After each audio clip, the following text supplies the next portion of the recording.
The real focus here was on the safety of children in the Archdiocese today, prevention.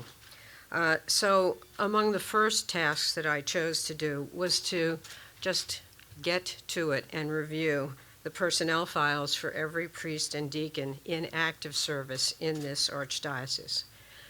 My team and I, after a very long and lengthy piece of work with that review, are able to determine or to confirm no archdiocesan priest or deacon with a substantiated allegation of abuse of a minor remains in ministry today in this archdiocese.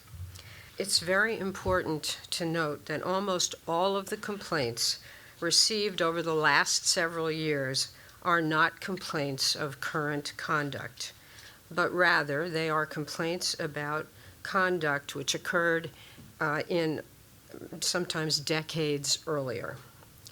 Most of these complaints also involve priests who are deceased. In the Archdiocese of New York, there have only been 2 substantiated complaints of sexual abuse of a minor by archdiocesan priests where the abuse occurred after 2002. Well, I looked at 2 things. I looked at the investigative process itself, and I encouraged some enhanced, if you call them enhanced, investigative techniques there. I think more interviews, in-person interviews, if possible, visiting locations with respect to where events may or may not have occurred, tightening up and actually doing more in some cases to try to find out what happened. Now, from this review, I did discover that the Office of Priest Personnel, which is where all of these files are housed, while it functions well, would benefit greatly from less reliance on paper and the ability to rely on enhanced technology.